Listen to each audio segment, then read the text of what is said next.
משכיות לי במתיני, את יפה בלב מדבר, נותנת לי את נשמתך.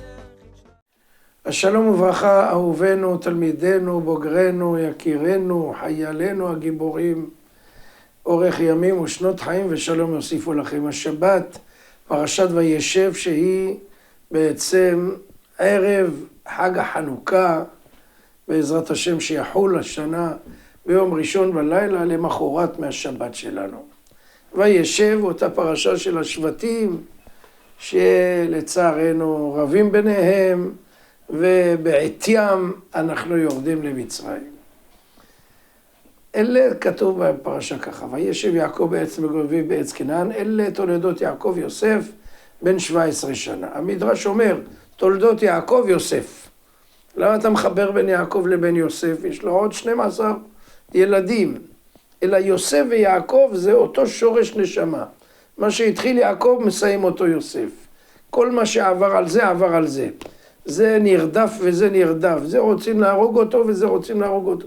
זה ירד למצרים וזה ירד למצרים, זה עלה, חנתו אותו ועלו אותו לארץ ישראל, זה חנתו אותו. כלומר, יש להם נקודות ממשק, המדרש אומר, 24 דברים זהים בין זה לזה. זה אמו הייתה עקרה, זה אמו הייתה עקרה, זה נולדו שני ילדים וזה נולדו שני ילדים, לרבקה ולרחל. בקיצור, 24 נקודות זהות בין יעקב לבין יוסף. אבל הנקודה הכי חזקה, שבעצם כל ההיסטוריה מלאת התלאות הזאת, ומלאת הצרות והקשיים והמנהרות החשוכות של החיים, לא יעקב ולא יוסף הרימו ידיים, ההפך. והיה בית יעקב אש, ובית יוסף להבה, ובית עשיו לקש. תראו לכם עם כל הקושי רק חיזק אותם ורק העצים אותם, רק גדלו וצמחו. כל קושי היה בעצם מנוף לצמיחה, וזה מדבר אלינו. אנחנו בית יעקב, אנחנו בית יוסף, אנחנו המשפחות שיורדות משתי הדמויות הנפלאות האלה. לומר לנו, אדוני, העולם הזה זה לא תוכנית כבקשתך. כל מה שאתה מתכנן זה עולם אחר מה שתקבל. אבל אתה חייב להיות כמו יעקב ויוסף. להאיר גם בתוך המנהרות החשוכות, האור של יעקב והאור של יוסף זה אש וזה להבה.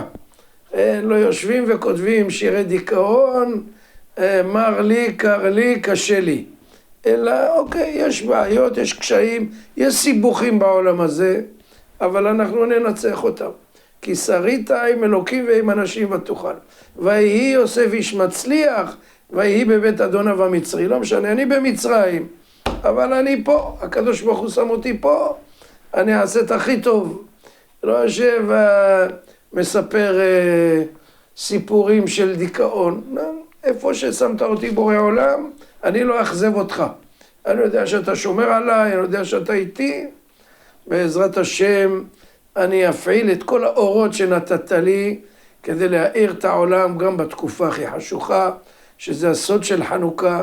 הלילה הכי חשוך בשנה הוא הלילה שהאור מתחיל לעלות, ואורח צדיקים כאור נוגה הולך ואור עד נכון היום. שבת שלום.